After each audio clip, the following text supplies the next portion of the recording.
Penélope.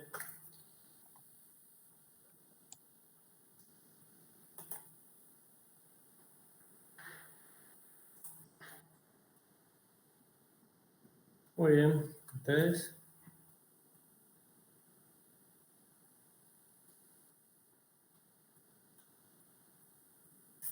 Bueno, vamos a ir arrancando. Ya estamos en el último tramito de la materia. Nos queda unidad 5, en que vamos a ver la teoría hoy y van a hacer la práctica la semana que viene. Y después nos queda la unidad 6. Y ahí estamos cerrando la materia. Así que bueno, queda menos. De ahí tenemos el segundo parcial y de ahí la instancia de recuperación de alguno de los dos parciales que les haya quedado desaprobado. Así que vamos a arrancar.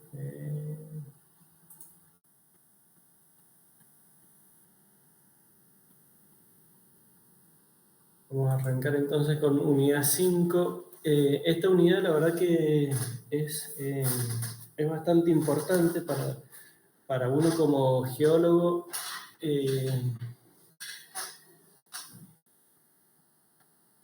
La unidad número 5 es sobre métodos bivariantes, correlación, diagramas de dispersión bivariados, análisis de correlación, covariance, coeficiente de correlación de Pearson, pruebas de significación, datos cerrados y correlaciones inducidas y transformaciones de datos. Hasta acá habíamos estado trabajando principalmente con una sola variable. Habíamos visto cómo era el comportamiento de esa variable, todos los métodos de muestreo, cómo es el comportamiento de una muestra comparada con el resto de las muestras o comparada con la población misma. Veíamos cuáles eran los estadígrafos que mejor se acercaban a los parámetros de la población. Veíamos cómo era el comportamiento de las muestras entre distintos sitios. Pero bueno, siempre hemos estado trabajando con una sola variable. A partir de la unidad 5 empezamos con los métodos bivariantes, que ya la palabra se lo dice, bivariante, pues trabajamos con dos variables. Pero bueno, esta unidad 5 con métodos bivariantes da pie para lo que sigue, digamos, que son los métodos multivariantes, que es cuando trabajamos con 3 variables o más.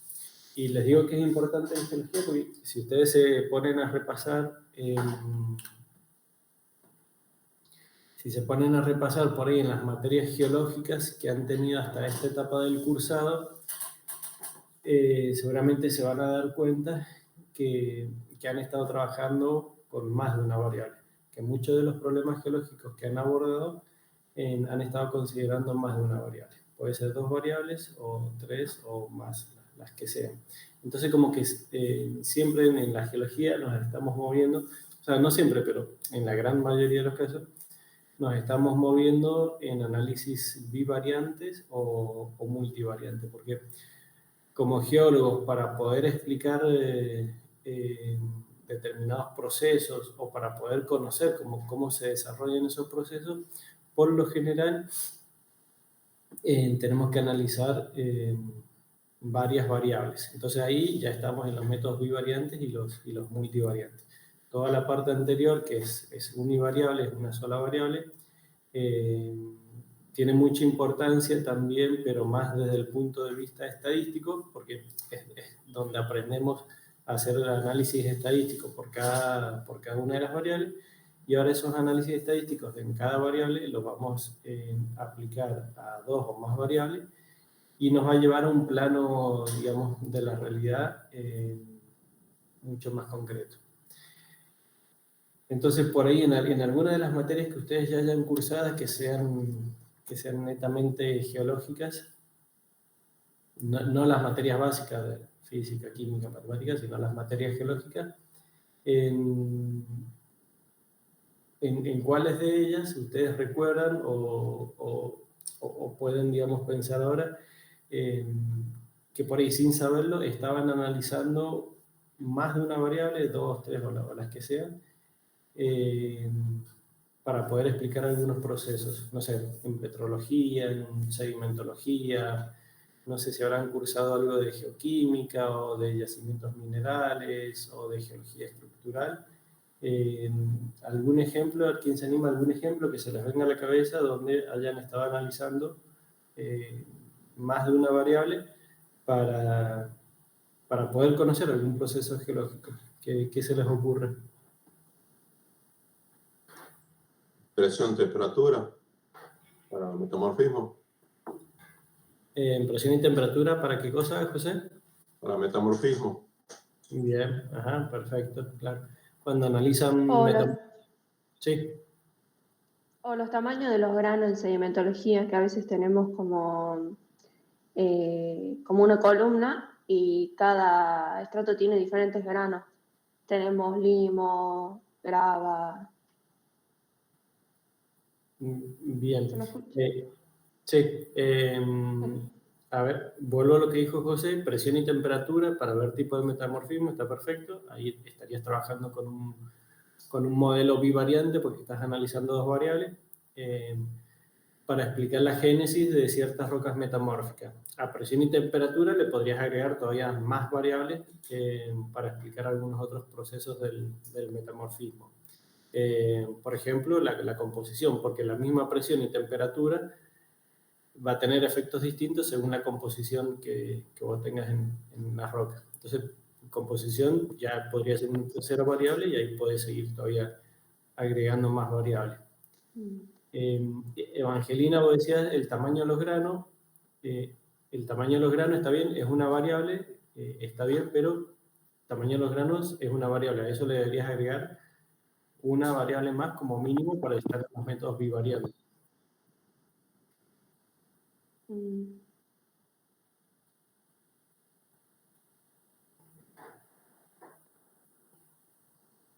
Ay, no sé.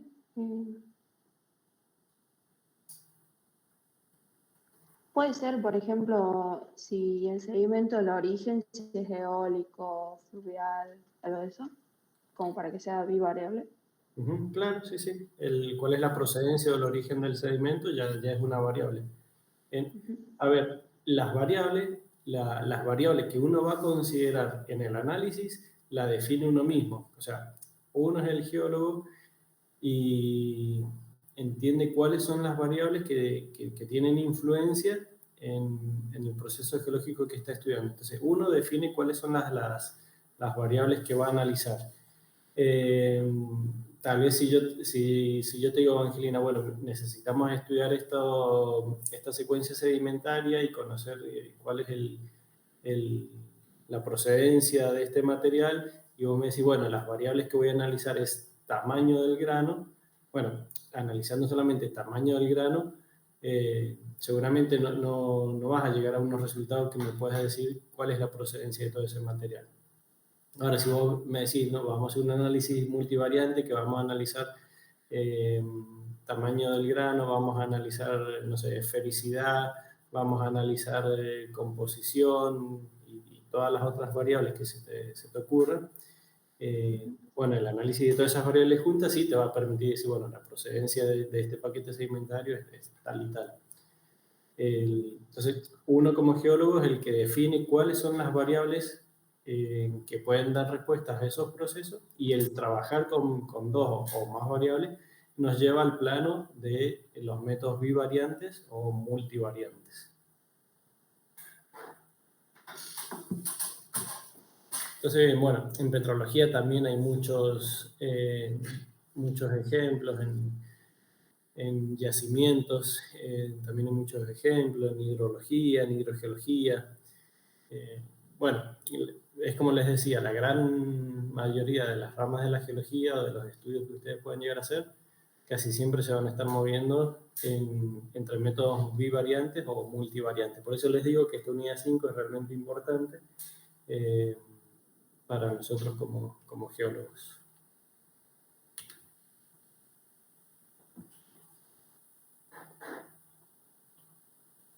Acá tenemos un ejemplito.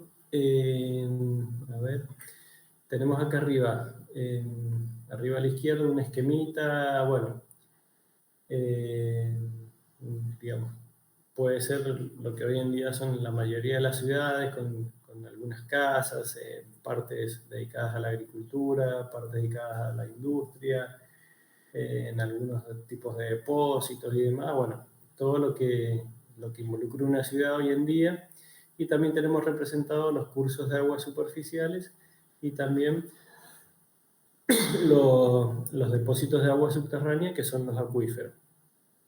Entonces, bueno, en ese esquemita uno podría tomar distintas muestras de agua de estos acuíferos y analizar de cada una de esas muestras de agua, uno puede analizar la concentración que tiene de los diferentes iones, ya sean aniones o cationes, la concentración de cada uno de ellos. Entonces, cada uno de estos iones, calcio, magnesio, sodio, potasio, sulfato, cloruro, carbonato, bicarbonato, nitrato, bueno, cada uno de esos iones es una variable. Entonces, fíjense, por ejemplo, en hidrogeología, qué fácil que es estar dentro de un método multivariante. O sea, porque yo saco muestras de agua, cada punto de muestreo es una unidad de observación y a cada una de esas unidades de observación yo le analizo la concentración de los diferentes iones. Entonces, ahí ya tengo varias variables. Además de eso, los parámetros físico-químicos, pH, conductividad eléctrica, sólidos disueltos totales, turbidez, temperatura, bueno,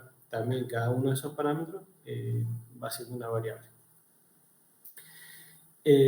Yo podría analizar, podría estar en el marco de los métodos univariantes, que es lo que hemos visto antes, entonces podría analizar cómo es el comportamiento del ion calcio en los distintos puntos. Sería un análisis válido si quiero comprender cómo se comporta el calcio. Por ahí, tal vez con otro ion, por ejemplo el arsénico, que suele traer problemas para la salud, podría analizar cómo es el comportamiento del ion arsénico en los diferentes puntos donde he mostrado. Entonces, bueno, todavía tengo las concentraciones mayores, las concentraciones menores, en qué zona la concentración que tengo presente en el agua está por encima de lo que permite el Código Alimentario Argentino para consumo de agua potable y demás. Entonces, bueno, podría hacer esa caracterización y es importante.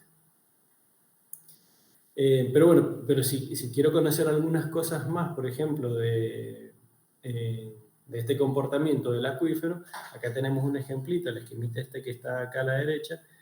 Fíjense en que la variable que toma, por un lado, es la suma de los iones de cloruro y los de sulfato, suman los dos iones, expresado en mil equivalentes por litro, y por otro lado la suma de los iones de sodio y potasio, también expresado en 1000 equivalentes por litro. Y plotea cada una de las muestras considerando estas dos variables. Acá la variable no es un ion, anión o catión en particular, sino que es la suma de aniones en este eje y la suma de cationes en este eje. Se plotea los puntos y bueno, y esta relación, esto tiene una explicación hidroquímica de por qué en el agua subterránea la composición química va cambiando y va evolucionando. Entonces uno plotea y este ploteo me permite decir si la muestra de agua que uno ha tomado corresponde a un flujo local, si corresponde a un flujo intermedio o si corresponde a un flujo regional, dependiendo cómo sea la relación entre estas dos variables. Esto es lo que me marca la evolución del agua subterránea. Esto es importante porque muchas veces esto puede definir en términos hidrogeológicos, digamos, qué es más conveniente, si tomar o hacer una perforación, una captación para tomar un flujo local de agua que tiene menos salinidad o la salinidad que tiene menores concentraciones de cloruros y sulfatos y de sodio y potasio, o tomar o hacer una captación en un punto donde estemos tomando ya un agua que corresponde a un flujo intermedio que ya está mucho más salinizada. Entonces, bueno, acá con un método bivariante, fíjense en que en un estudio hidrogeológico ya nos está entregando mucha información.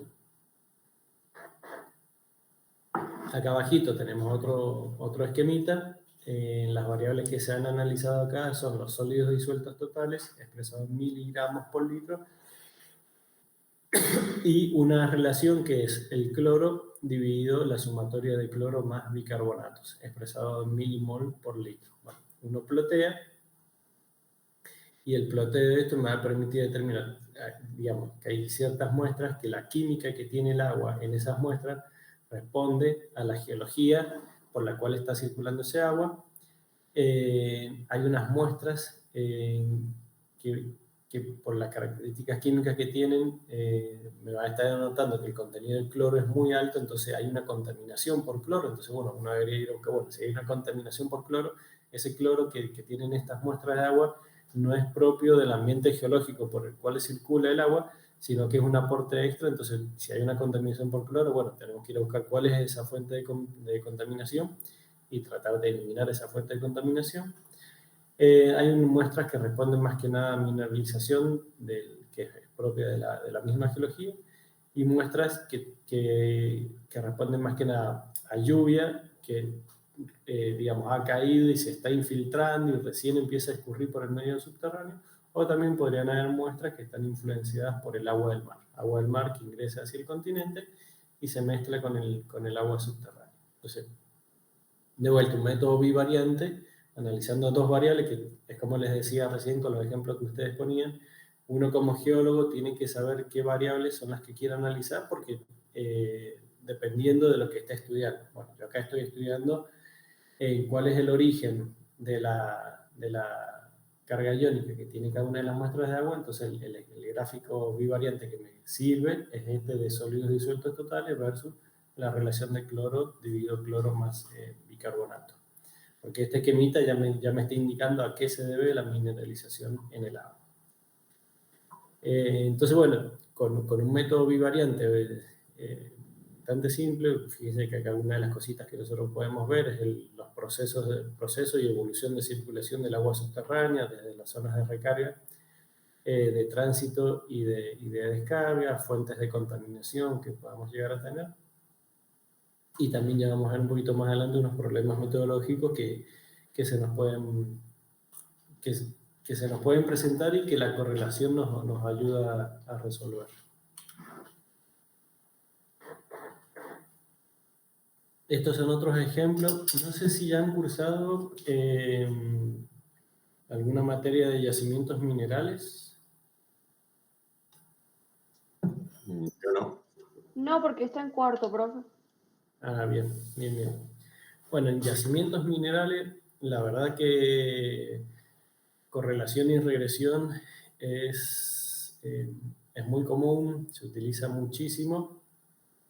El año que viene ya lo van a ver, no desde la estadística, sino que lo van a ver desde la génesis de los yacimientos. Todos estos yacimientos minerales en su génesis tienen determinada cantidad de elementos químicos que son después los que uno busca como recurso, y estos elementos químicos están marcados por la génesis de esos yacimientos, en general tienen asociaciones muy parecidas entre sí. O sea, estos yacimientos tienen zonificaciones y en las zonificaciones suelen aparecer siempre la misma asociación de minerales. O sea, no sé, van a tener zinc, plomo, manganeso asociado con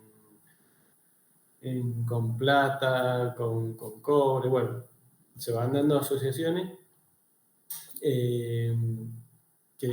digamos, que ya están muy estudiadas y que son muy típicas de este tipo de depósitos. Entonces uno puede ir al campo, hacer un muestreo de afloramientos o de suelo o de perforaciones, hacer el análisis geoquímico, ver cuáles son todos los minerales que tiene esas muestras y qué concentraciones tienen, y a partir de eso empezar a construirse estos diagramitas bivariantes. Fíjense que acá en los diagramas tenemos siempre dos variables. En el eje horizontal, para este caso tenemos oro, y en el eje vertical va cambiando la variable que estamos utilizando.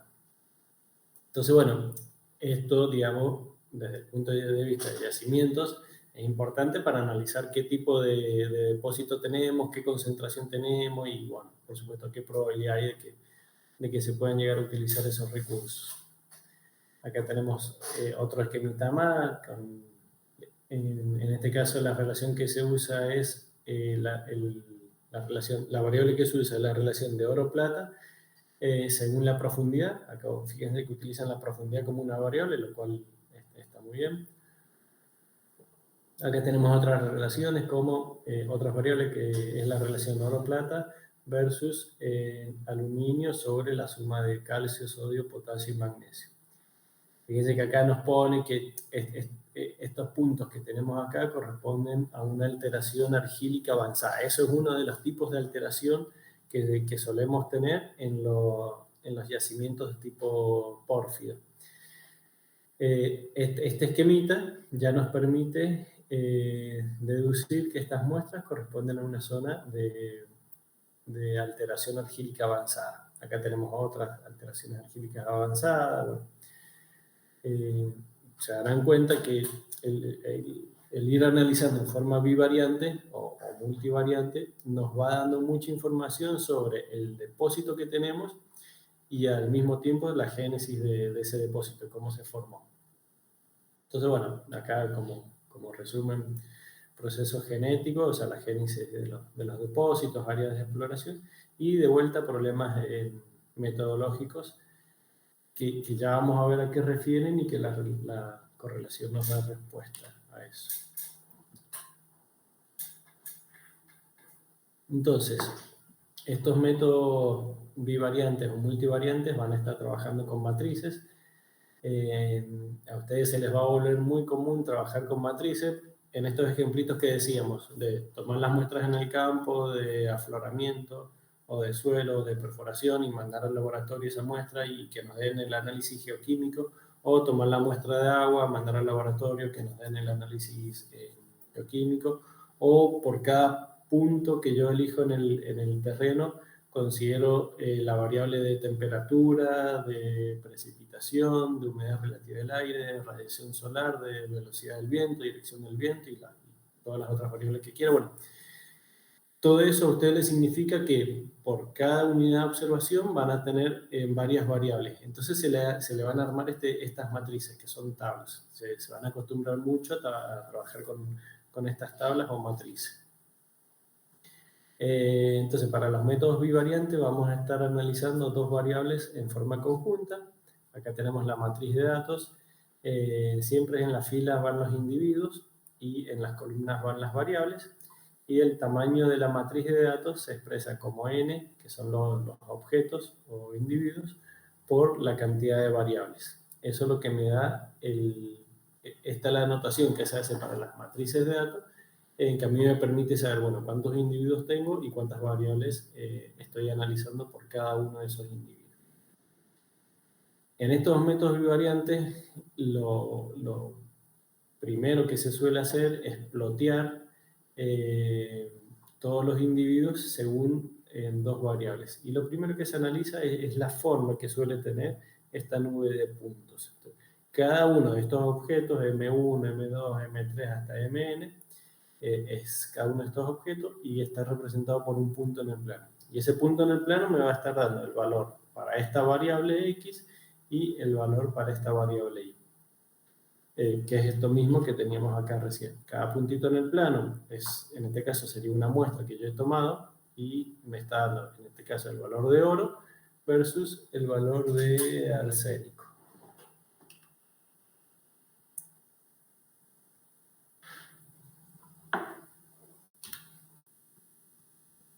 Y los métodos multivariantes, como les decía, son los que permiten el análisis simultáneo de tres variables o más.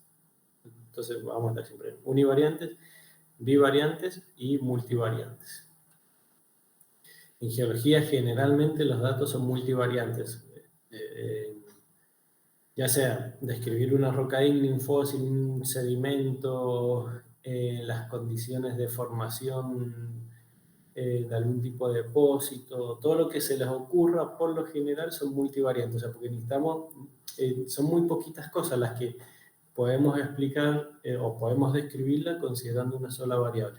Entonces, casi siempre nos estamos moviendo en datos multivariantes. Esto que dice acá, para caracterizar un objeto geológico, generalmente se necesitan muchas variables. Pero bueno, también es necesario usar las menos posibles. Acá es donde entra mucho en juego el criterio geológico.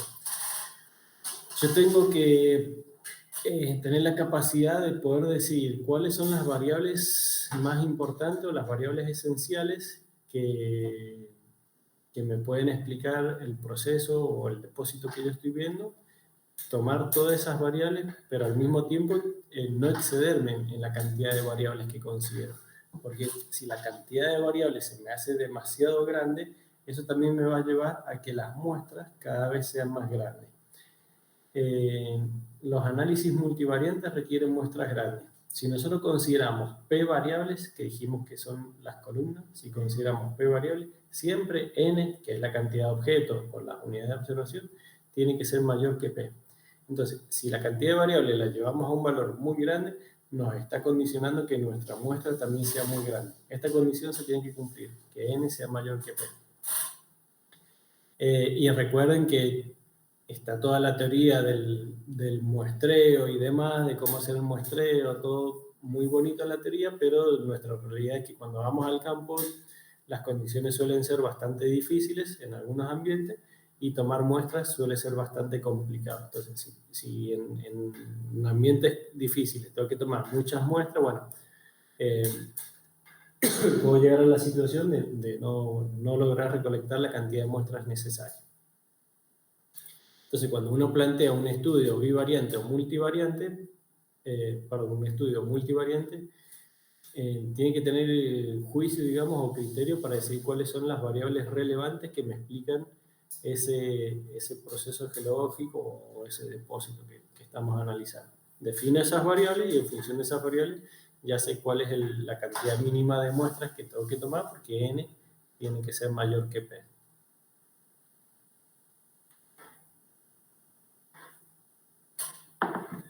Entonces, métodos bivariantes me van a permitir analizar dos variables en forma conjunta. Yo voy analizando de dos variables al mismo tiempo.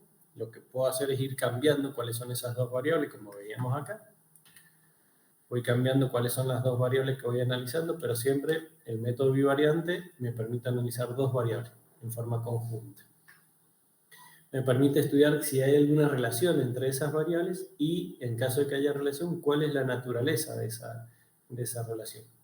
Entonces, el método bivariante se va a basar fundamentalmente en un análisis de correlación y en un análisis de regresión. Correlación y regresión para bivariante sería como el corazón, digamos. Correlación y regresión sería como el corazón de los métodos bivariantes. Entonces, por un lado, la regresión, ¿qué nos va a permitir? Nos va a permitir investigar la posible relación funcional de una variable respecto de la otra. Estimar esta relación funcional nos va a permitir separar entre variables independientes y variables dependientes y vamos a poder conocer si la relación es una función que es del tipo lineal, polinómica, exponencial o logarítmica o la que sea, la función que sea. Eso es lo que nos va a permitir hacer la regresión. Y la correlación nos va a permitir estimar el grado de asociación entre dos variables. Entonces, si yo puedo determinar que están asociadas, bueno, en qué grado están asociadas, que eso es muy importante, poder conocer en qué grado dos variables están asociadas. Uno puede decir, sí, están asociadas, pero en un grado muy bajo, eso significa que sí, que cuando aparece esta variable, la otra, y sí, puede aparecer como que no, porque la verdad que la asociación que tienen es muy baja. Pero cuando están asociadas en un grado muy alto, significa que si esta variable aparece o tiene determinado comportamiento, la otra también aparece y tiene casi el mismo comportamiento. Entonces, es muy importante poder definir en qué grado estas variables están asociadas. En correlación va a permitir estimar el grado de covariación existente entre ellas, justamente cómo es la variación entre ellas. Si esta variable aumenta su valor, la otra variable también la aumenta, en qué proporción lo hace, si lo hace con la misma proporción o menos o más, o si esta variable aumenta su valor, en la otra disminuye su valor, también en qué proporciones y demás. Eso es estimar el grado de covariación. Y la correlación no me permite diferenciar entre variables independientes y variables dependientes. Bueno, acá tenemos de vuelta los esquemitas de las primeras diapositivas para correlación y regresión, considerando esto que estábamos viendo, la relación entre variables y la naturaleza de esta relación. ¿Qué ejemplos se les puede ocurrir a ustedes en geología, sobre todo para las materias que por ahí ya hayan cursado? Posiblemente, bueno, petrología seguramente sí han cursado, y tal vez teledetección y geomorfología en una de esas. ¿Qué ejemplitos se les ocurre que uno puede decir, bueno, a ver, puedo hacer un análisis de correlación o regresión porque quiero ver la relación entre variables y la naturaleza de esa relación, y cuáles serían esas variables que analizarían?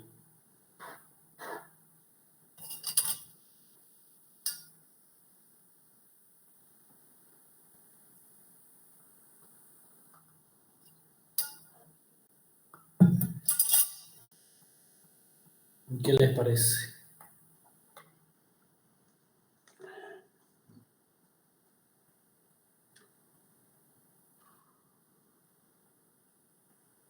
Puede ser contenido de minerales máficos y profundidad de formación de la roca.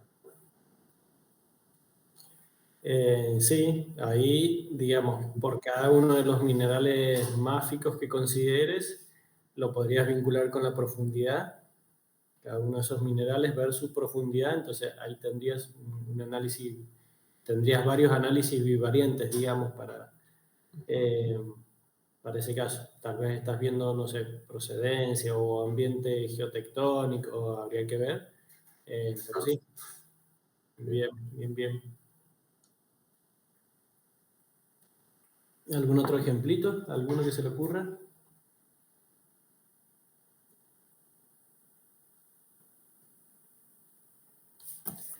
En teledetección o sensores remotos o fotointerpretación, ¿han cursado? Algunos sí, chicos. Yo no. Ajá. Bien. Para los que han cursado en esa materia, ¿se les ocurre algo? ¿Qué variables podrían tratar de buscar esa relación? Y si hay una relación entre esas variables y de qué naturaleza es.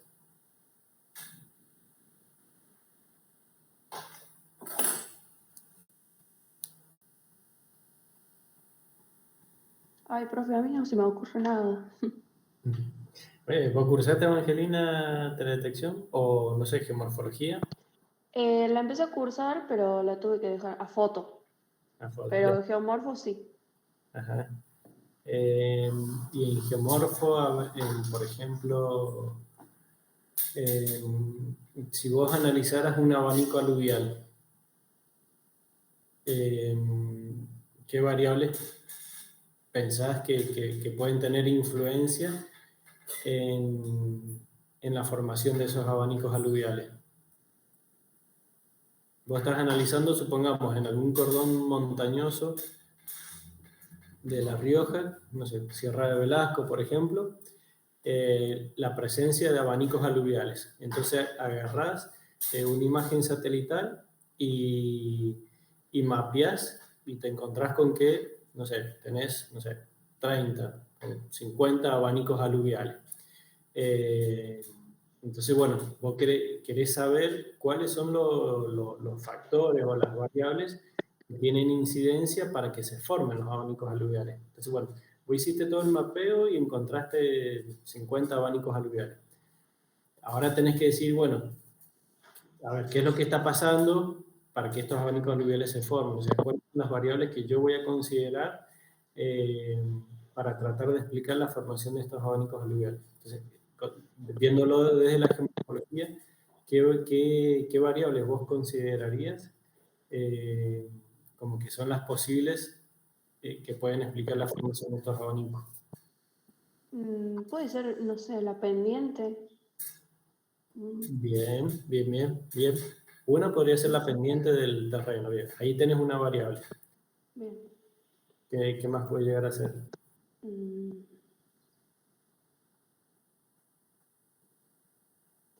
Pienso, no sé, hasta dónde se extiende, por ejemplo, puede ser otra. ¿O nada que ver? Bien.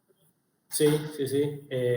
Hasta dónde, por un lado, podrías analizar el tamaño de los abanicos, podría ser área del abanico, longitud, o el eje longitudinal, digamos, el tamaño del eje longitudinal del abanico, otra variable. Por ahí podrías analizar también el tamaño de la cuenca. Bien. Cuenca que está aportando ese abanico, el tamaño de la cuenca, podría ser. Las alturas, que sería la hipometría, las distintas alturas que tiene esa cuenca, podría ser. Las precipitaciones que hay en esa cuenca, el tipo de precipitaciones que hay en esa cuenca.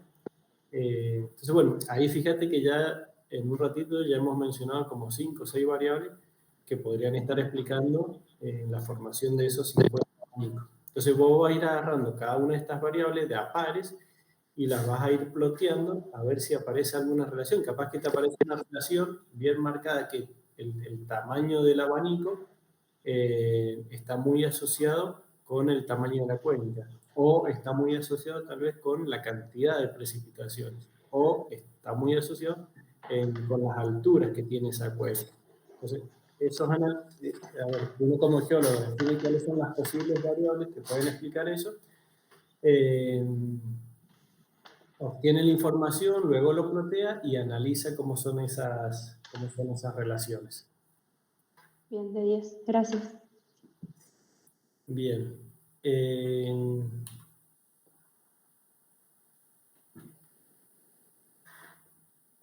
Entonces, bueno, sí. Puede ser así, carga mineral del agua procedente de acuíferos con respecto a temperatura. Sí, temperatura una de las variables y la otra. La carga mineral, que puede ser carbonatos, cloruros, cloros. Sí. Por lo general, uno cuando toma muestra de agua de un acuífero y la manda al laboratorio, pide hacer todo lo que es la carga iónica, aniones y cationes, esos que mencionás, José, carbonatos, bicarbonatos, sulfatos, cloruro, sodio, potasio, bueno, toda la listita. Y también se mide temperatura, se mide conductividad eléctrica, pH, sólidos disueltos totales. Bueno, todas esas son variables y que vos vas a ir tomando de a pares y vas a ir analizando cuál es la relación entre esas variables para explicar ciertos aspectos del acuífero que vos necesites explicar. Pero sí, ese es otro ejemplo. Bien, gracias. Entonces, de esto que veíamos acá, análisis de correlación y regresión. La correlación, que es la que nos permite ver, bueno, si están asociadas o no las variables y en qué grado pueden llegar a covariar esas variables que están asociadas, es lo que vamos a ver ahora, correlación. Entonces, bueno, acá lo que nos interesa es esto, cómo cambia una variable cuando cambia la variable asociada. O sea, tratar de un poquito de cuantificar esto. Acá vamos a tener la existencia de una relación entre dos variables. Vamos a ver qué tipo de relación hay entre esas dos variables y el grado de esta relación. Estas tres cosas es lo fundamental de correlación. O sea, primero que nada, ver si existe relación entre las variables. Si existe relación, qué tipo de relación existe y además en qué grado está esa relación, o sea, qué fuerza tiene esa relación. Entonces la correlación nos va a permitir, o la correlación es una medida del grado en que dos variables varían conjuntamente. Y por supuesto que todo lo que veamos de correlación y regresión para métodos bivariantes se puede aplicar para métodos multivariantes.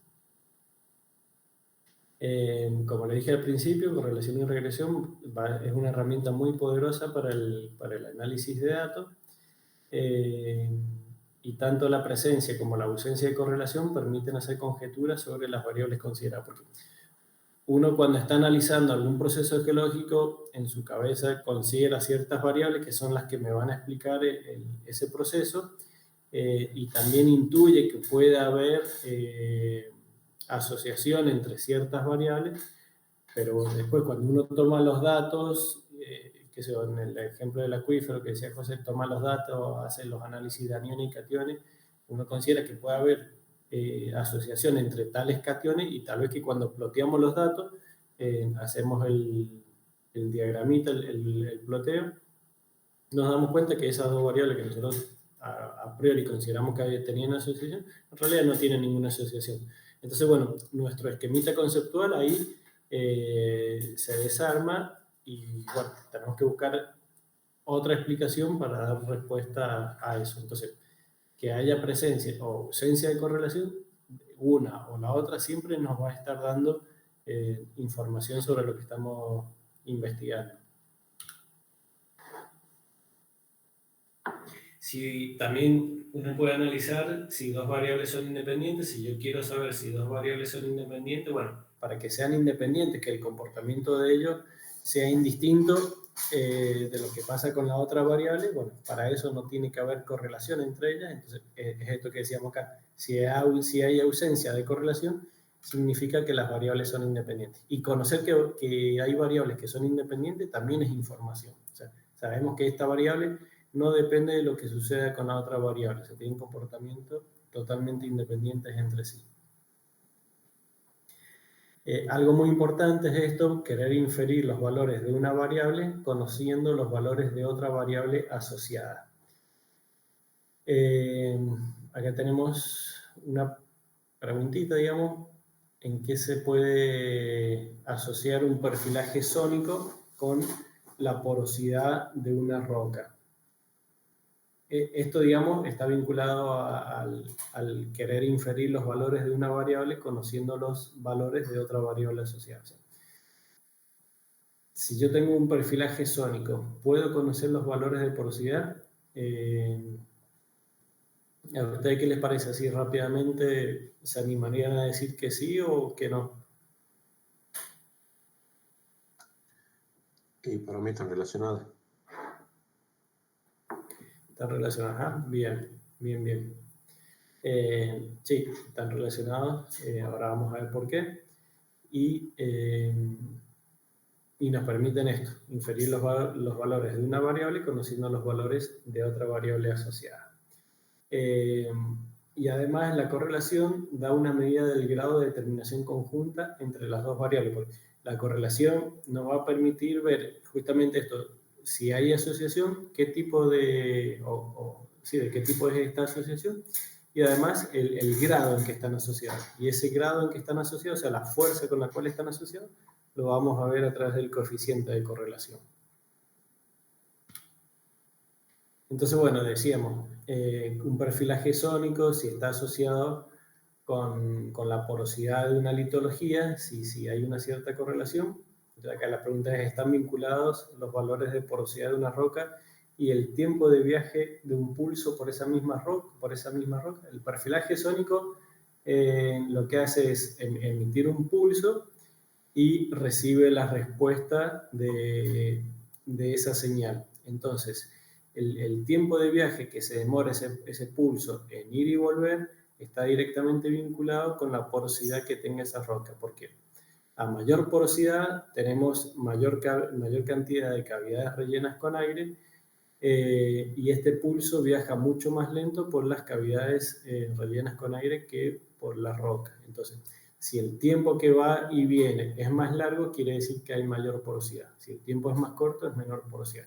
Entonces, una variable que sería el tiempo de viaje de este pulso está directamente asociado con la otra variable que es la porosidad. O sea, a mayor tiempo de viaje quiere decir que hay mayor porosidad, y a menor tiempo de viaje quiere decir que hay menor porosidad. Y esto es muy importante porque fíjense que es mucho más simple hacer una perforación en el suelo y hacer un sondeo geofísico, que en este caso es un perfilaje sónico, y de esta forma yo puedo conocer las porosidades de la roca en distintas profundidades. Si no fuera por eso, ¿yo qué tendría que hacer? Tendría que tomar de cada parte del subsuelo una muestra a distintas profundidades y en laboratorio analizar la profundidad, lo cual sería mucho más complicado. Incluso cuando uno hace una perforación y demás, ya está alterando las condiciones naturales de ese material, entonces por ahí los valores de porosidad que uno obtendría en el laboratorio no serían tan representativos. Entonces, fíjense cómo la correlación me permite obtener, en este caso, en este ejemplo, los valores de porosidad a partir de los valores de tiempo de tránsito de este pulso en un perfilaje sónico.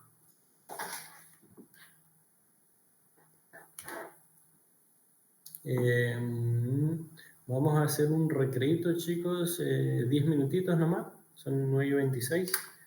Hacemos un recreito hasta las 9:35 y ahí volvemos. Okay, bueno, profe.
Bueno, seguimos un poquito más.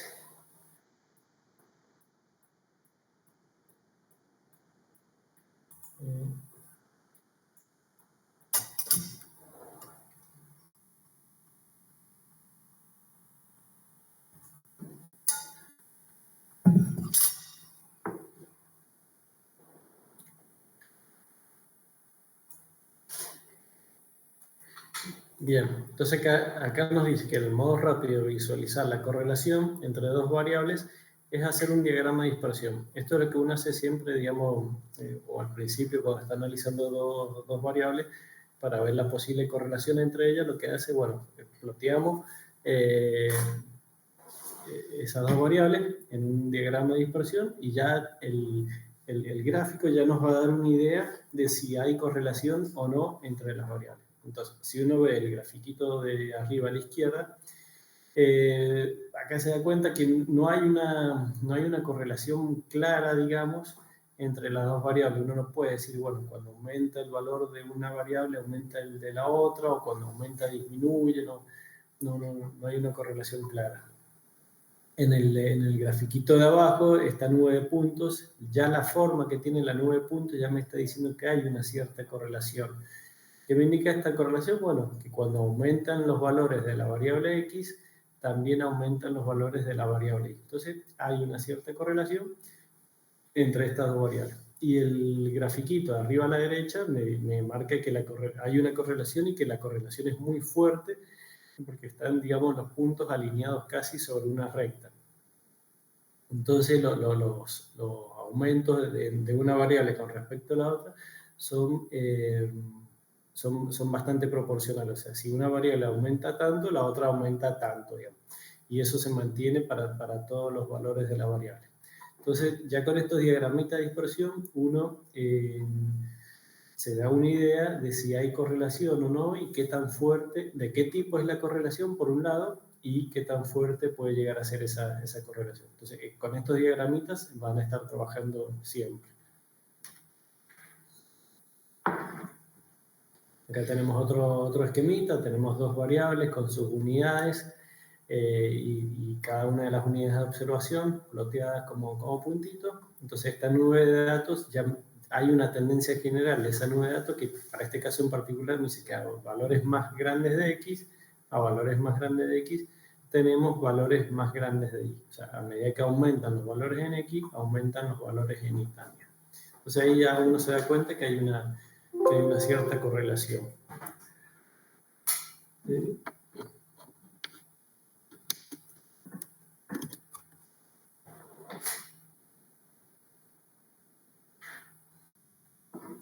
Acá de vuelta, variable Y y variable X, en este caso, a valores más altos de X, los valores de Y son menores. O sea, aumentan los valores de X y disminuyen los valores de Y. En este caso, la relación es inversa, aumenta uno y disminuye el otro.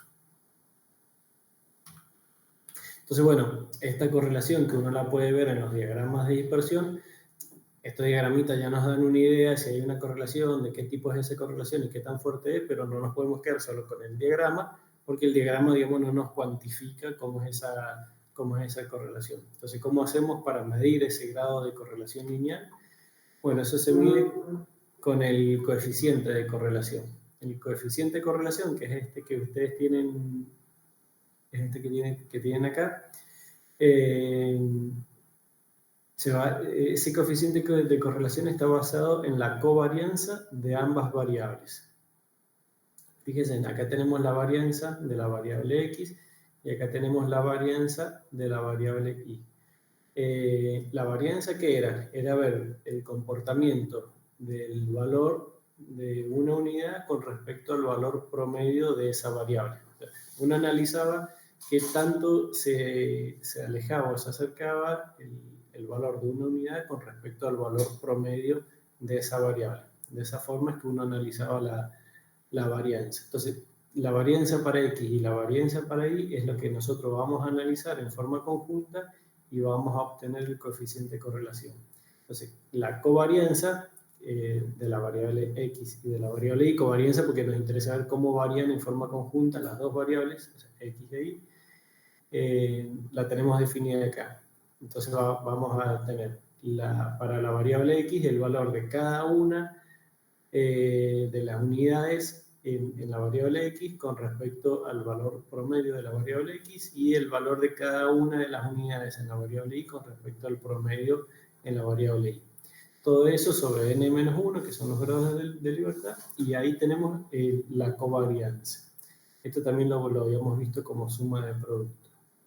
Bueno, esa covarianza, si ustedes se fijan en el diagrama de dispersión, en el esquemita, estas relaciones, digamos, estas diferencias, nos va a dar que la covarianza puede ser positiva o que la covarianza puede ser negativa, dependiendo en qué cuadrante se encuentre. Vamos a tener covarianzas positivas cuando estén en este cuadrante o en este otro cuadrante, y covarianza negativa cuando esté en este cuadrante o en este otro cuadrante. ¿Por qué? Porque es este esquemita que tenemos acá. Todos los puntitos son nuestras unidades de observación, variable x en el eje horizontal y variable y en el eje vertical. Entonces, dijimos que en el cuadrante 1 y en el cuadrante 3 tenemos covarianza positiva. ¿Por qué? Porque en el cuadrante 1 todos los valores de la variable con respecto a x están por encima del valor medio de x. Este es el valor medio de x y todos los puntos en el cuadrante 1 tienen un valor más alto que la media. Entonces, esta diferencia va a ser positiva. Y en y pasa lo mismo. Este es el valor medio de y. En el cuadrante 1 todos los valores de y están por encima del valor medio. Entonces, este valor va a ser positivo. Positivo con positivo me va a quedar un valor de covarianza positivo. Y en el cuadrante 3 es la situación inversa, pero me sigue quedando positivo, porque tanto para la variable x como para la variable y, los valores que toman acá las unidades de observación son menores que respecto al valor medio de cada una de las variables. Entonces, este me va a quedar negativo y este me va a quedar negativo. Al multiplicar negativo con negativo, me va a quedar en positiva la covarianza. Y covarianza negativa me va a quedar en el cuadrante 2 y en el cuadrante 4. En el cuadrante 2, ¿qué va a pasar? Con respecto a x, los valores van a ser más chicos, entonces este término va a ser negativo, y con respecto a y, estos valores van a ser más altos, entonces este término va a ser positivo. Positivo con negativo me va a quedar negativo. Y en el cuadrante 4 sucede lo inverso. Con respecto a x, los valores son más altos, entonces esto me queda positivo, y con respecto a y los valores son más bajos, entonces me queda este término negativo. Negativo por positivo me va a quedar negativo. Entonces voy a tener una covarianza negativa. Mi nube de puntos puede tener esta forma o alguna otra forma, y dependiendo de la forma que tenga y dónde hay más predominio, digamos, de puntos, que si la covarianza me va a dar un valor positivo o un valor negativo.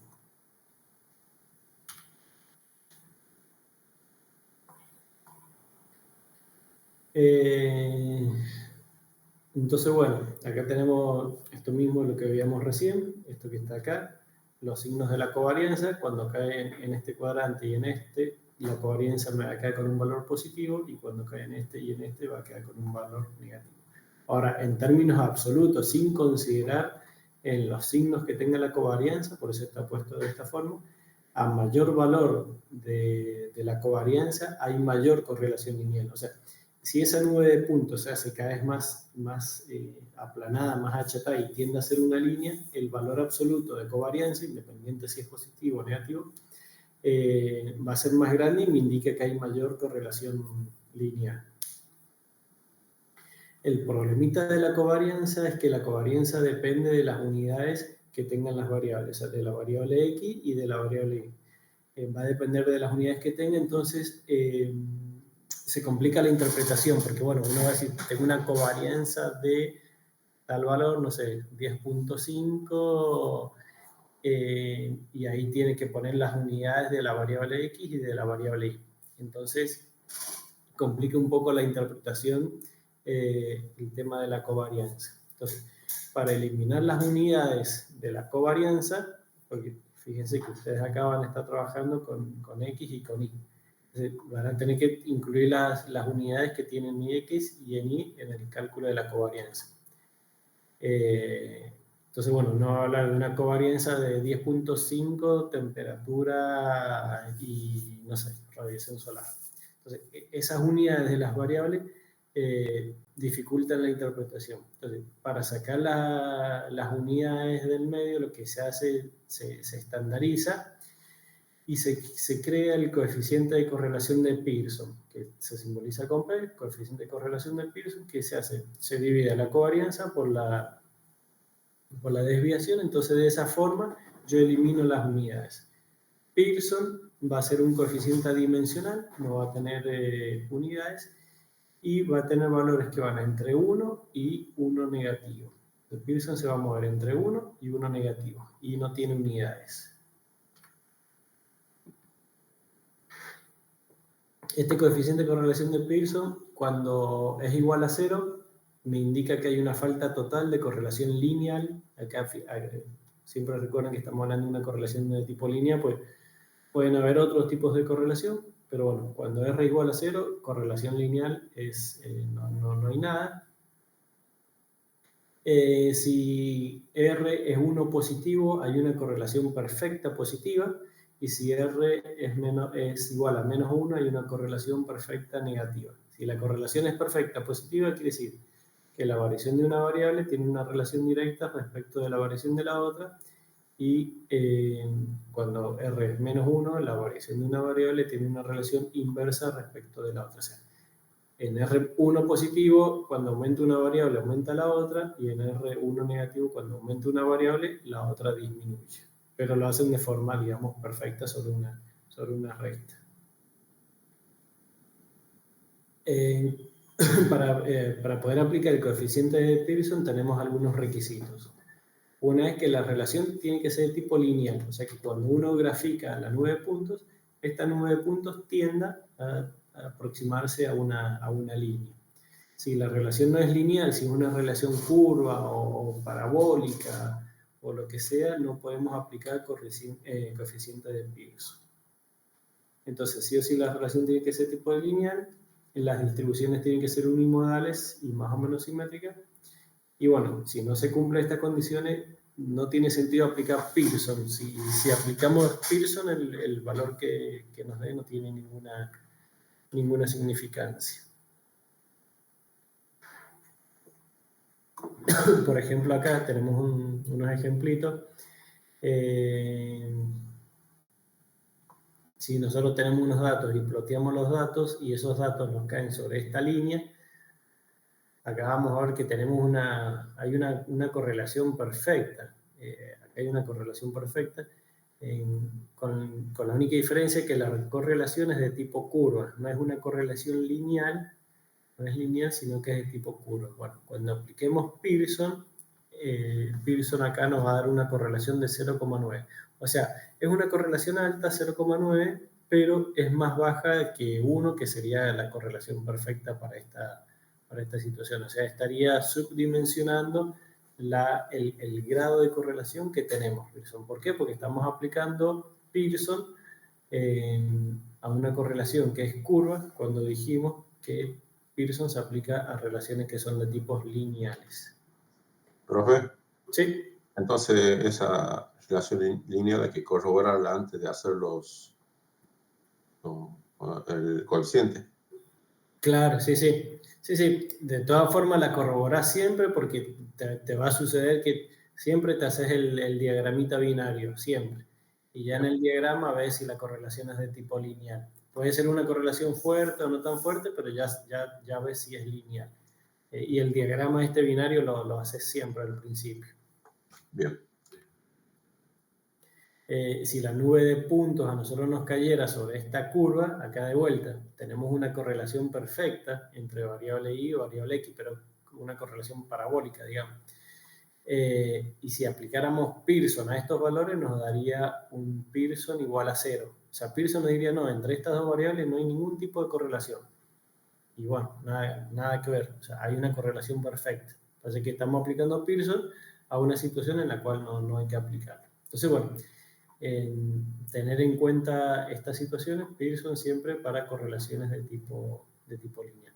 Y por ahí también algunas otras consideraciones es que Pearson es sensible a la presencia de valores altos. Por ahí tenemos como una nube de puntos y tenemos uno o unos poquitos valores muy altos que se alejan de esa nube de puntos, tienen unos valores muy altos comparados con el resto de los puntos. Bueno, esos valores que pueden ser pocos, pero con valores de la variable muy altos, también tienen influencia sobre Pearson, una influencia bastante fuerte.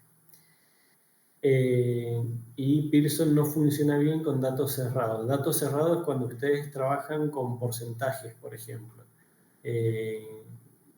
Si yo tengo, no sé, si los valores de miligramos por litro de la concentración de los iones, en vez de dejarlo expresado así como concentración en miligramos por litro, lo llevo a porcentajes, bueno, yo si aplico Pearson lo tengo que aplicar sobre la unidad original, que es miligramos por litro.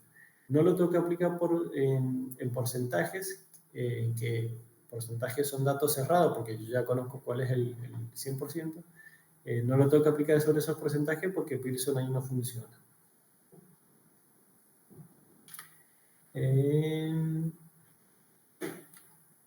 Bueno, y como hemos visto en univariantes, por ahí con el cálculo de la media o de la varianza o de la desviación de las muestras, que queríamos saber, bueno, qué significancia tiene este valor de la media con respecto al valor de la media poblacional, y hacíamos los test de hipótesis y demás.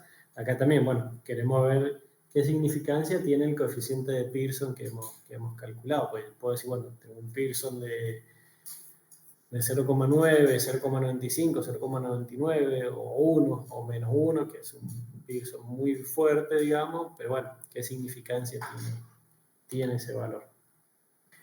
Entonces, de vuelta, volvemos a las pruebas de significación, en este caso para Pearson.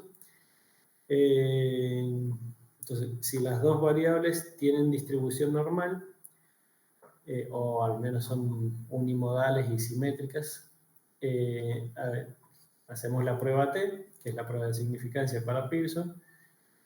Hipótesis nula es que Pearson es igual a 0, y la hipótesis alternativa es que Pearson es distinto de 0. Entonces nosotros vamos a ver si aceptamos o rechazamos que Pearson es igual a 0. Si aceptamos que Pearson es igual a 0, o sea, el coeficiente de correlación de Pearson no tiene significancia. Entonces, bueno, como los test anteriores, el T que nosotros calculamos versus el T crítico, acá tenemos el T crítico, y vemos si el T que nosotros calculamos es mayor que el T crítico, rechazamos la hipótesis nula con el nivel de significancia que nosotros vayamos a asumir. Acuérdense que cuando no lo definimos, siempre es 0,05.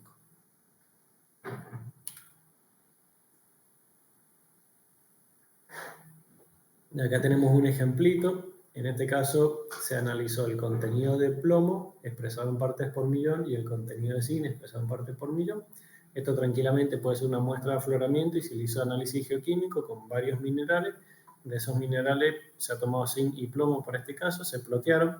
Ya al plotearlo en el diagrama binario vemos que hay una cierta relación entre estas dos variables, hay una cierta relación y es de tipo lineal.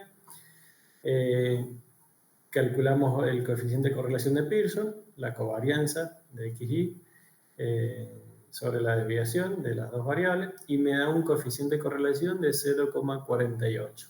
Hay un coeficiente de correlación de 0,48.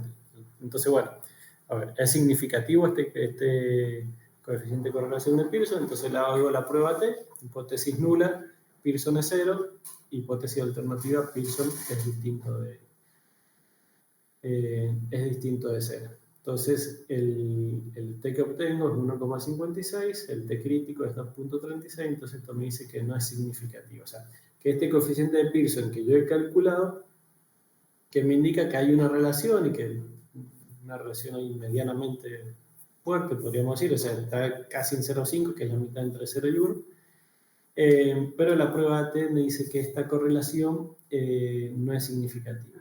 Uno de los problemas que suele suceder es que posiblemente han sido considerados muy pocos datos para analizar esa relación o esa correlación. Entonces, a este estudio yo debería agregar más datos o más unidades de observación, digamos, más muestras, y volver a repetir Pearson y la prueba. Seguramente que si agrego más datos,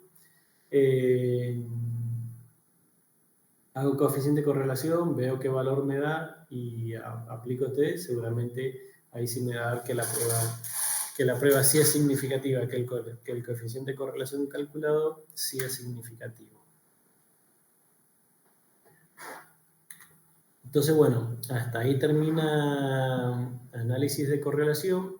La otra mitad de estos métodos bivariantes o multivariantes es el análisis de regresión. Entonces, bueno, yo ya vi que hay una cierta relación entre las variables, qué tipo de relación es esa variable, si es directa, si es inversa, qué tipo de relación y qué grado de fuerza tiene esa relación a través del coeficiente de correlación, y si ese coeficiente de correlación que yo he calculado es significativo, si tiene valía. Todo eso lo hice con correlación. Entonces, bueno, ahora sabiendo que ya hay una correlación, hago un análisis de regresión. El análisis de regresión lo que me va a permitir es tratar de ver o de conocer o de encontrar si hay una relación funcional de una variable respecto de la otra. Entonces, en un análisis de regresión, si yo voy a tratar de buscar una función que es básicamente una función matemática que me permite explicar el valor de una variable a partir del comportamiento de la otra variable. Entonces, en esa relación funcional, yo voy a tener una variable independiente y una variable dependiente.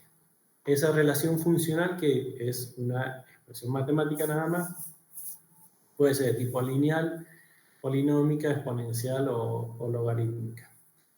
Y la relación que voy a tener entre x e y, que son la variable independiente y la variable dependiente, va a quedar expresada con una ecuación de regresión. O sea, una ecuación a mí me es igual. Cuando la variable y toma tal valor, la variable x va a tomar determinado valor. Eso es lo que me va a permitir hacer el análisis de regresión. Entonces, regresión lo vamos a calcular cuando hay una correlación que es estadísticamente significativa. O sea, cuando hicimos Pearson, encontramos que hay una correlación, hicimos el coeficiente de correlación de Pearson, hicimos la prueba T de significancia. Si todo eso nos da bien, ahí podemos hacer regresión, porque la correlación ya es significativa. O cuando hay una dependencia causa-efecto previamente establecida. Eso es en el caso de que uno conozca muy bien el comportamiento de las variables y ya conozca de antemano que esas variables se comportan como causa o efecto. O sea, cuando la variable x aumenta, la variable y aumenta o disminuye. ¿Y en qué proporción lo hace? O sea, ya lo conocemos de antemano.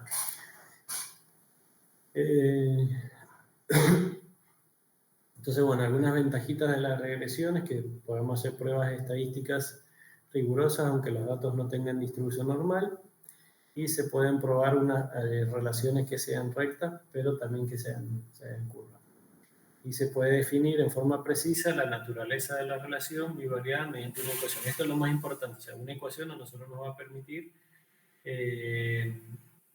conocer cómo es el comportamiento de una variable a partir del comportamiento de la otra. Esa ecuación de regresión, que les digo que es de lo más importante en regresión, al mismo tiempo me va a permitir conocer o sea, lo importante de la regresión es llegar a esa ecuación que me explica el comportamiento de la variable independiente y de la variable dependiente. Esa ecuación me asocia las dos variables. Entonces, con esa ecuación yo voy a poder conocer los valores que tomaría la variable dependiente en valores que todavía no hemos registrado para la variable independiente. O sea, por eso es que uno habla que acá uno puede hacer interpolación o puede hacer extrapolación a partir de la ecuación de regresión.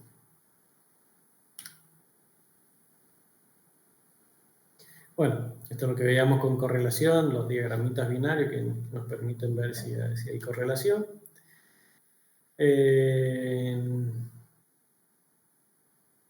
Bueno, un poquito lo mismo.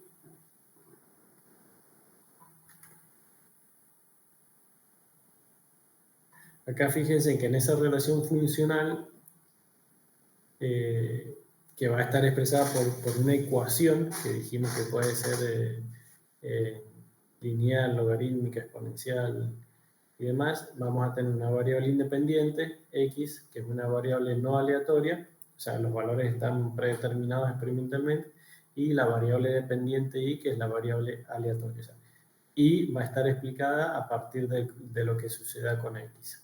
Esto es una regresión simple. Entonces, en este modelo de regresión lineal simple, fíjense que la variable dependiente va a estar explicada a partir de lo que sucede con la variable independiente. Entonces, acá vamos a tener esta ecuación de regresión simple que me va a explicar cuál es el valor que va tomando la variable dependiente y a partir de los valores que toma la variable independiente x. Y eso va a estar explicado por, primero que nada, una ordenada al origen, que es esto que tenemos acá. Si nosotros tenemos nuestra nube de puntos y generamos estas rectas de regresión, esta recta donde intersecta el eje vertical y, ese es el valor de la ordenada al origen. Vamos a tener la pendiente de la recta, o sea, la pendiente que tiene esta recta es beta 1, la pendiente de la recta, y tenemos acá un término que hace referencia a los posibles errores aleatorios que podamos tener. Esta es la ecuación de regresión que me va a permitir conocer los valores de la variable dependiente y según lo que vaya sucediendo con los valores de la variable independiente.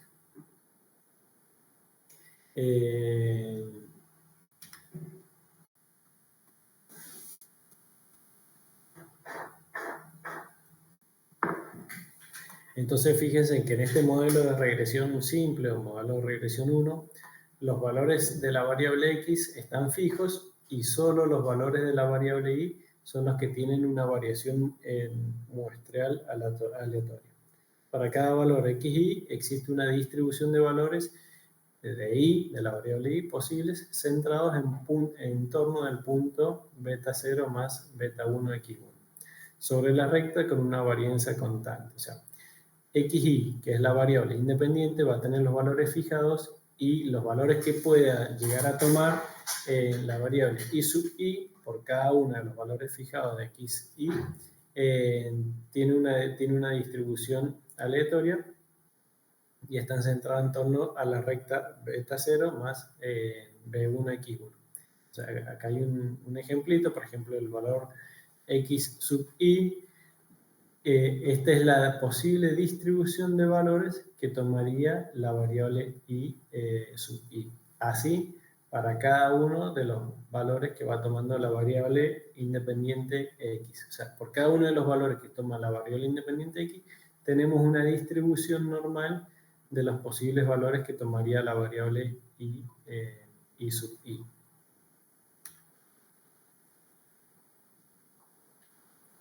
Entonces, bueno, ese modelito de regresión lineal simple me va a relacionar funcionalmente, porque lo hace con una función, con una ecuación, la variable y con la variable x. Acá tenemos esa función, esa ecuación, y variable independiente es igual a beta sub 0, que es ordenada al origen, por la pendiente de esta recta, por el valor que toma la variable independiente y el error aleatorio. Entonces, bueno, este grafiquito que tenemos acá nos dice que para todo valor de la variable x existe una distribución de la variable y. Por cada uno de estos valores que puede tomar x, vamos a tener esta distribución de la variable y, con una varianza igual a sigma cuadrado. Entonces, por cada valor de x sub i, nosotros vamos a asumir a partir de esta ecuación de regresión un valor del i sub i. Pero ese valor de I sub I que tomamos es un valor posible de todos los posibles que pudiera tomar I sub I, porque I sub I tiene valores desde este punto hasta este otro punto.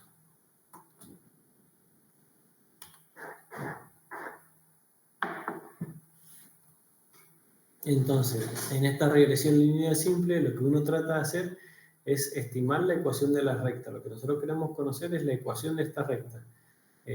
Esta recta que me va a explicar cuál es el valor de la variable dependiente respecto de los valores de la variable independiente.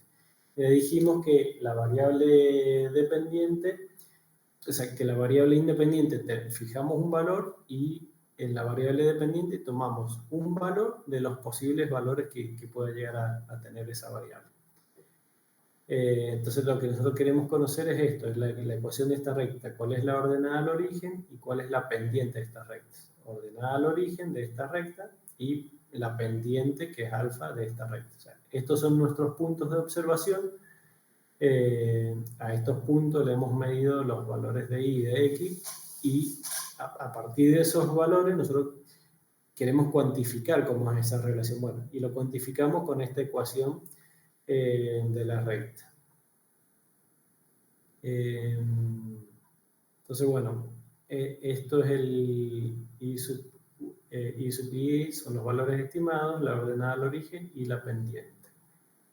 Fíjense que esta recta que nosotros hemos definido acá, esta recta no la definimos, digamos, sin ningún criterio. Hay que tener un criterio y el criterio que se utiliza es que es de los cuadrados mínimos. El valor que nosotros obtenemos de los cuadrados mínimos tiene que ser el menor valor posible. O sea, los valores de I sub I con respecto al valor medio de I sub I, esta diferencia elevada al cuadrado tiene que ser el valor mínimo posible. O sea que estas diferencias en la sumatoria total, ya sea positiva o negativa, estas diferencias tienen que tener el menor valor posible.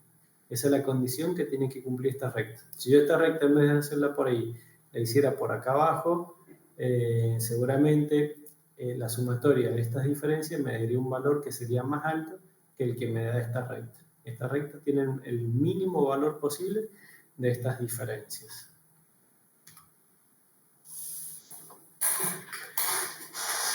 Entonces, bueno, en esta ecuación de la regresión, que es la ecuación de la recta, dijimos que los cuadrados mínimos es el criterio para establecer esta recta. El cuadrado mínimo es lo que tenemos acá. Bueno, acá hay toda una serie de pasos matemáticos que no son muy complicados.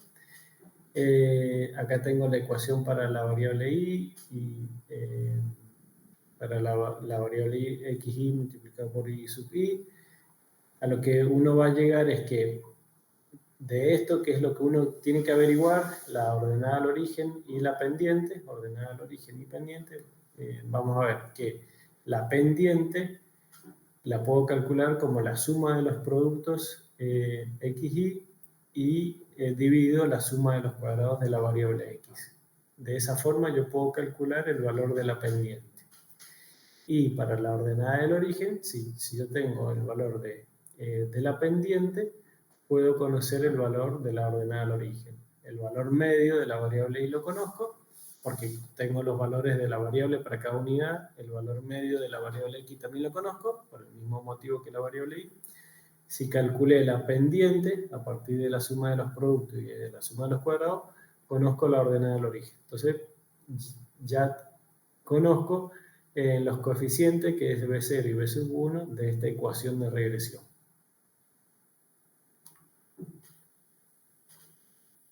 Bueno, acá resumiendo un poquito de la ecuación de regresión, yo necesito conocer B sub 0 y B sub 1, ordenada al origen y pendiente de la recta. B sub 1 pendiente se calcula como la suma de los productos de xy, que es esto que tenemos acá, sobre la suma de los cuadrados de x, que es esto que tenemos acá. Todo esto los conozco, los valores de la variable lo conozco, el valor medio de la variable lo conozco, así que lo puedo calcular tranquilamente. Y de esa forma saco pendiente y al tener pendiente puedo conocer la ordenada al origen. A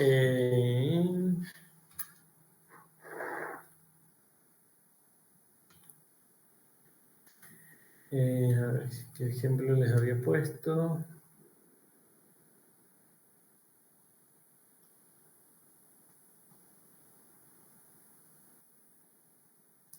Bueno, acá les había puesto un ejemplito vinculado con la hidrología, con los caudales que tenemos en los ríos, porque estas son situaciones que también nos suceden a todos los que vivimos en zonas cordilleranas, que tenemos los principales ríos en la zona cordillerana, y en las partes bajas están las ciudades, bueno, y estas ciudades se alimentan del agua que proviene de estos ríos. Pero bueno, por supuesto que en estas partes altas de las cuencas muchas veces es difícil acceder y demás, sobre todo en el invierno. Entonces uno por ahí no puede medir los caudales en esta zona, pero sí los puede medir mucho más fácil en las zonas bajas, los caudales. Entonces, si uno analizara los caudales en estos arroyos cordilleranos y viera la correlación con el caudal en los ríos en la parte baja de la cuenca, podría encontrar una relación y a partir de esa relación tratar de encontrar la ecuación de regresión que me vincula esas dos variables.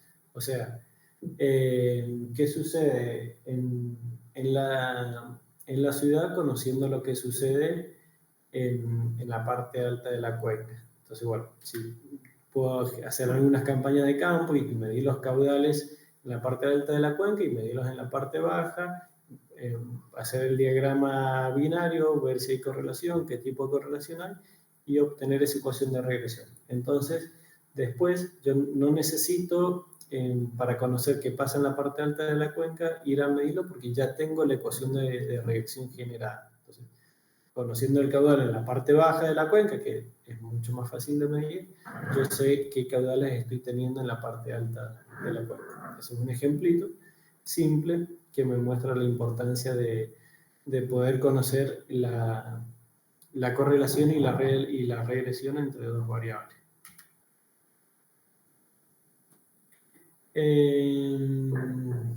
Bueno, esto no es muy necesario.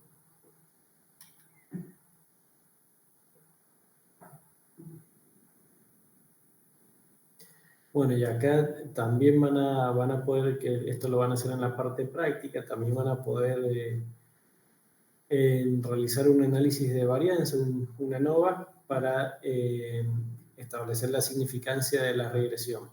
Entonces, la hipótesis nula va a ser que la regresión no es significativa.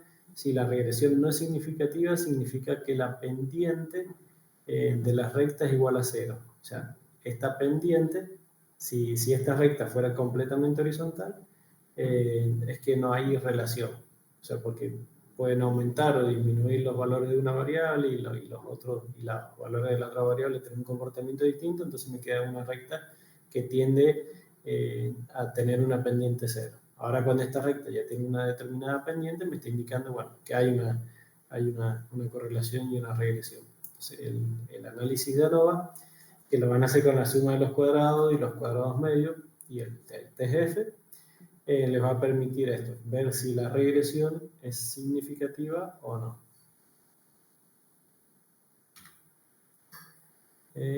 Bueno, y eso es un poquito de esto mismo, desarrollado acá con la suma de los cuadrados para la regresión y las desviaciones. Creo que por hoy llegamos hasta acá. A ver. Sí. Así que, bueno, no sé si más o menos les ha quedado claro correlación y regresión. Sí, profe. Re bien. Mucha info nomás. Sí, es mucho, pero la verdad que una unidad, se lo dije al principio, lo vuelvo a repetir, sumamente importante, pues en correlación y regresión en geología todo el tiempo van a estar haciendo. Así que la verdad que es muy importante.